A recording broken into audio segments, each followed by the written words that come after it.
Hi guys, welcome to my channel. ఈ రోజు మనం ఎలర్జీలు వాటి ప్రభావాల గురించి తెలుసుకుందాం. వన్ స్మాల్ రిమైండర్, ఏ పాయింట్లో ఈ ఇన్ఫర్మేషన్ మీకు వాల్యుబుల్ కనిపిస్తే నా ఛానల్ తప్పకుండా సబ్స్క్రైబ్ చేసుకోండి, అలాగే లైక్ చేయండి. అప్పుడు ఎక్కువ మందికి ఇన్ఫర్మేషన్ అనేది రీచ్ అవుతుంది. మీ ఫ్రెండ్స్ అండ్ ఫ్యామిలీకి షేర్ చేయండి, వాళ్ళు హెల్త్ ఇన్ఫర్మేషన్ తెలుసుకుంటారు. ఇంకా లేట్ ఎందుకు మన టాపిక్లోకి వెళ్ళిపోదాం.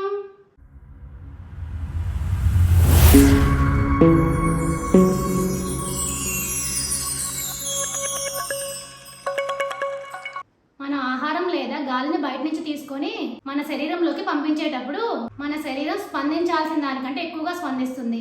దీన్ని ఎలర్జీగా చెప్తారు. ఎలర్జీలు ప్రధానంగా వంశపారంపర్యంగా, పర్యావరణ మార్పులు, వాయు కాలుష్యం వల్ల కలుగుతాయి.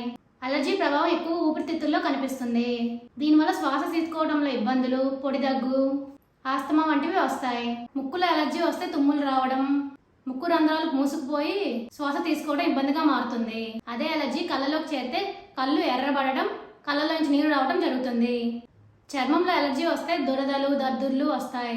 కొందరిలో పెదాలు, కళ్ళు, ముక్కు వంటి అవయవాల్లో ఎలర్జీ వల్ల వాపు వస్తుంది.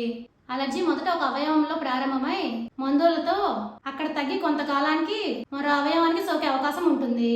అందుకే వీటి విషయంలో డాక్టర్ సలహా తప్పనిసరిగా పాటించాలి. అలాగే అలర్జీలు ముదిరిపోతే నియంత్రించడం కష్టం. ఇప్పుడు అర్థమైంది కదా మీ అందరికీ అలర్జీ, అలానే వాటి ప్రభావాలు ఎలా ఉంటాయి అనేది. For more videos please like, share, subscribe my channel. Thank you for watching my video.